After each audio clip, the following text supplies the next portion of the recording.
Hello दोस्तों, रश्मि बाइटी stories में आपका स्वागत है। हाँ हाँ, मैं तो छोटा हूँ, सारी जिंदगी छोटा ही रहूंगा, सदा बड़े भाई की उतरन ही पहनता रहूंगा। क्यों माँ, क्या मेरा इस घर पर कोई अधिकार नहीं? रमन ने बुरा सा मुंह बनाकर कहा। रात गहरी हो चुकी थी। सविता ने रसोई समेटी और बाहर आकर दोनों बेटों के पास खड़ी हो गई। वे दोनों आपस में किसी बात को लेकर झगड़ रहे थे। तुम दोनों कब लड़ना छोड़ोगे, मेरी समझ में नहीं आता। तुम लोग क्या चाहते हो? क्यों इस घर को लड़ाई का अखाड़ा बना रखा है? आज तक तो तुम्हारे पिताजी मुझसे लड़ते रहे, उस मानसिक कलेश को सहते सहते मैं तो आदी हो चुकी हूँ। जो कुछ शेष हूँ उसकी कसर तुम दोनों मिलकर निकाल रहे हो। पर माँ, तुम हमेशा बड़े भैया का ही पक्ष क्यों लेती हो? क्या मैं तुम्हारा बेटा नहीं? तुझे तो हमेशा उससे चिढ़ रहती है। माँ मुंह बनाती हुई अंदर चली गई। वैसे यह सच भी था, माता पिता के पक्षपातपूर्ण व्यवहार के कारण ही नमन व रमन आपस में बहुत लड़ते थे। माँ का स्नेह बड़े नमन के प्रति अधिक था, जबकि पिता छोटे रमन को ही ज्यादा चाहते थे। दोनों भाइयों की एक छोटी बहन थी, नमिता। नमिता बेचारी घर के इस लड़ाई झगड़े के माहौल में हरदम दुखी रहती थी।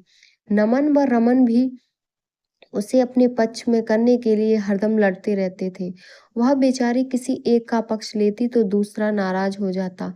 उससे तो दोनों ही बड़े थे। वह चाहती थी कि तीनों भाई बहन मिलकर रहें, घर की बढ़ती हुई समस्याओं के बारे में सोचें, खूब पढ़ें ताकि अच्छी नौकरियां मिल सकें। जब से जब से होश संभाला था, घर का वातावरण ऐसा ही आतंकित सा था। माँ बड़े भाई का ही पक्ष लेती, शायद उन्हें लगता कि वही उनके बुढ़ापे का सहारा बनेगा। पिता माँ से ही उलझते रहते और छोटे भाई को दुलारते। वह बेचारी उन सबके लड़ाई झगड़ों से डरी, परेशान सी, उपेक्षिता सुबह से शाम तक इसी सोच में डूबी रहती कि घर में कब व कैसे शांति हो सकती है। सुबह की हुई बहस के बारे में वह आंगन में बैठी सोचती रही कि बड़े भैया नमन की उतरन पहनने के लिए रमन भैया से कितना बुरा माना, लेकिन वह जो हमेशा इन दोनों के उतरन ही पहनती आई है, उसके बारे में कभी किसी का ख्याल गया? वह सोचती, माता पिता का ऐसा पक्षपातपूर्ण व्यवहार क्यों है? क्यों ये लोग आपस में ही लड़ते रहते हैं? अब तो हम सभी बड़े हो रहे हैं, हमारे घर की बातें बाहर पहुंचे, यह कोई अच्छी बात है भला? त्रस्त सी ख्यालों में डूबी वह चुपचाप भाइयों की लड़ाई का हल ढूंढा करती। नमिता का मन इस वातावरण से ऊब गया था। वह एक दिन शाम को विचारों में लीन आंगन में नीम के पेड़ के नीचे बैठी थी। अचानक एक छोटा सा पत्थर का टुकड़ा उसके पास आकर गिरा। चौंकते हुए उसने पीछे मुड़कर देखा कि कौन है। अभी वह इधर उधर देख ही रही थी कि एक और टुकड़ा आकर गिरा। इस बार उसके साथ एक छोटी सी चिट भी थी। घबरा कर नमिता ने घर के अंदर निगाहें दौड़ाई। इत्तेफाक से माँ अंदर थी, दोनों भाई भी बाहर गए हुए थे। अब उसने देखा कि एक लड़का पेड़ के पीछे छिपा हुआ उसकी तरफ देख रहा है। हिम्मत करके उसने वह चिट खोल कर पढ़ी तो उसकी जान ही निकल गई। लिखा था, नमिता, मैं तुम्हें काफी दिनों से जानता हूँ। तुम यूं ही हर शाम इस आंगन में बैठी पढ़ती रहती हो। तुम्हारी हर परेशानी के बारे में मैं जानता हूँ और उसका हल भी जानता हूँ। तुम मुझे कल स्कूल की छुट्टी के बाद बाहर बरगद के पेड़ के पास मिलना, तब मैं बताऊंगा। शंकर। पत्र पढ़कर डर के मारे नमिता को पसीना आ गया। शंकर उसके पड़ोस में ही रहता था। उसके बारे में सब यही कहते थे कि वह आवारा किस्म का लड़का है। उसके पास क्या हल हो सकता है मेरी समस्याओं का? नमिता का दिल बड़ी कसमकस में उलझ गया। वह भी तो यही चाहती थी कि उसके घर में लड़ाई झगड़ा न हो। हमारे घर की बातें शंकर को कैसे पता चल गई? क्या उसके पास जाना चाहिए? इसी सोच में सवेरा हो गया। स्कूल में भी उसका दिल न लगा। हाँ और नहीं में उलझा।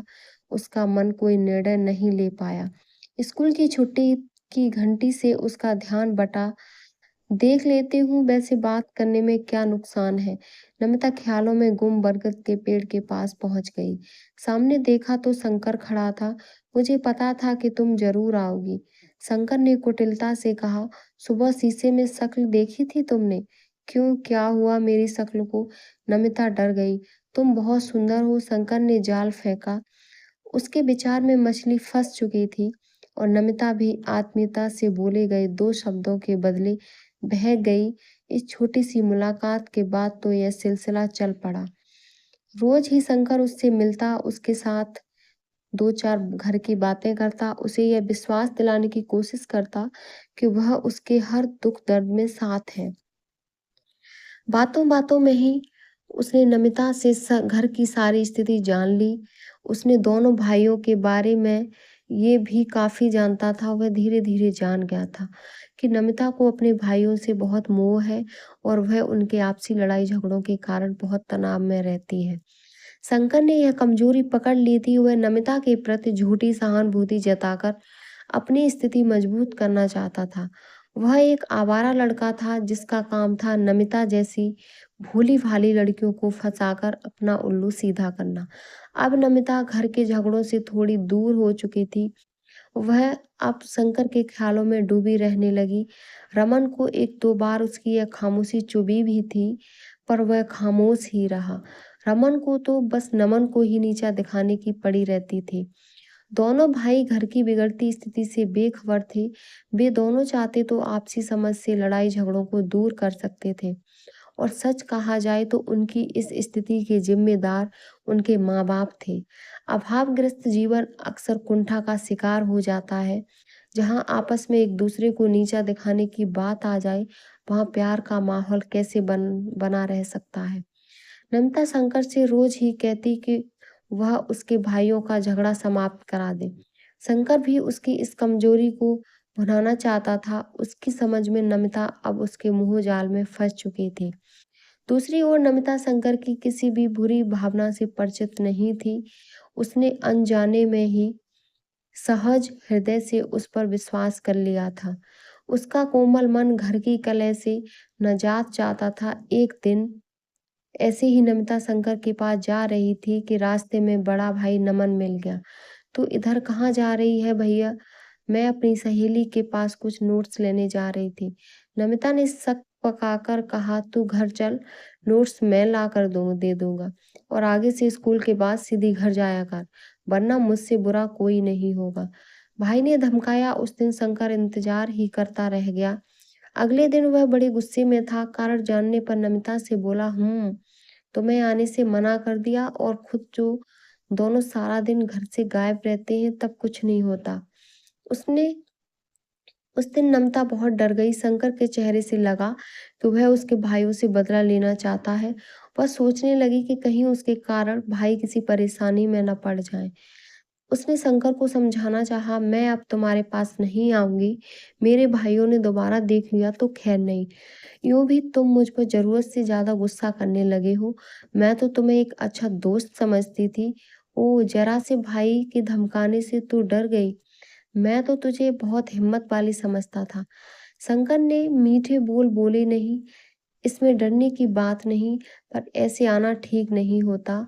अरे छोड़, चल उस पहाड़ी के पीछे चलकर बैठते हैं, वहां से तुझे कोई नहीं देखेगा।" शंकर ने फिर पासा फेंका, "नहीं, मैं घर जा रही हूँ, बहुत देर हो गई है आज तो।" इस पर शंकर ने जबरदस्ती का रास्ता अपनाने की सोची। ये लोग अभी बात ही कर रहे थे कि अचानक नमिता का भाई नमन वहां आ गया। उसने देखा कि नमिता घबराई हुई थी। उसके पास ही शंकर को खड़े देखकर उसके माथे पर बल पड़ गए। उसने शंकर से पूछा, "तू यहाँ मेरी बहन से क्या बातें कर रहा था?" "अपनी बहन से ही पूछ लेना," शंकर ने रूखे स्वर में कहा। "इससे तो मैं पूछ ही लूंगा, तू अपनी कह, इसके पास क्या करने आया था?" नमन ने कड़े स्वर में कहा, "तेरी बहन ने ही मुझे आज यहाँ बुलाया था। कहती थी कि पहाड़ी के पीछे चलते हैं, वहां हमें कोई नहीं देखेगा।" शंकर कुटिलता से हंसा, "क्या कहा? मैंने तुझे यहाँ बुलाया था?" नमिता ने हैरान होकर कहा, "मुझे नहीं पता था कि तू इतना बड़ा झूठ भी बोल सकता है। अरे वाह, हमारी बिल्ली और हमी को म्याऊं। तू ही तो रोज मेरा यहाँ इंतजार करती रहती है। बस बहुत हो चुका शंकर, सीधे से अपने रास्ते चला जा, वरना।" नमन ने गुस्से से कहा, "हाँ हाँ, चला जाऊंगा, पर तेरी बहन को साथ लेकर ही।" शंकर बेशर्मी से हंसा, "जरा मेरी बहन को साथ हाथ तो लगा के देख।" कहने के साथ ही नमन ने जोरदार थप्पड़ शंकर के जड़ दिया। बस फिर क्या था, उन दोनों में मारपीट होने लगी। शोर बढ़ने से लोग वहां एकत्र होने लगे। झगड़ा बढ़ता ही गया। एक बच्चे ने जाकर नमन के घर में कह दिया। माँ ने सुना तो झट रमन से बोली, अरे सुना तूने, पड़ोस के शंकर से तेरे भाई की लड़ाई हो रही है, जाके देख तो जरा। मैं क्यों जाऊं, उसने कभी मेरा कहा माना? हमेशा ही तो मुझसे जलता रहता है, हर रोज झगड़ता है मुझसे। अच्छा है शंकर जैसे गुंडे से पिटने पर अक्ल आ जाएगी। रमन ने गुस्से में कहा, पर इस वक्त बात तेरी व उसकी लड़ाई की नहीं है। नमिता भी वहीं खड़ी है, जाने क्या बात है। तुझे क्या अपनी बहन का जरा भी ख्याल नहीं? यह बात है तब तो जाना ही पड़ेगा। नमिता तो मेरा बड़ा ख्याल रखती है, अभी जाता हूँ, देखूं क्या बात है। तुरंत उठकर रमन ने साइकिल निकाली और पल भर में बरगद के पेड़ के पास पहुंच गया। सामने जो नजारा देखा तो उसका खून खौल उठा। शंकर के कई साथी उसके भाई को मार रहे थे और शंकर खड़ा हंस रहा था। उसे आते देखा तो एकदम रो पड़ी, भैया नमन भैया को बचा लो, मेरी खातिर बहुत देर से पिट रहे हैं। अपने सगे भाइयों को यूं पिटता देख रमन आग बबूला हो गया। तभी शंकर ने जोर से कहा, लो भाई, एक और आ गया भाई की पैरवी करने। लड़कों के हाथ रुके। मुड़कर देखा तो रमन की आंखों में खून उतर आया था।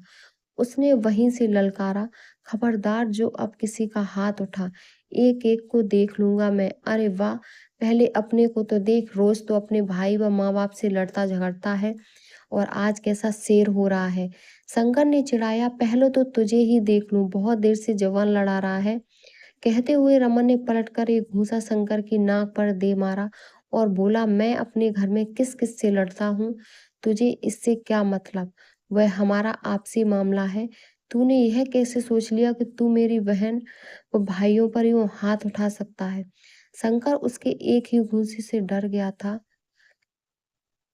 इस बीच नमन को भी उठने का मौका मिल गया। फिर तो दोनों भाइयों ने मिलकर शंकर की खूब पिटाई की।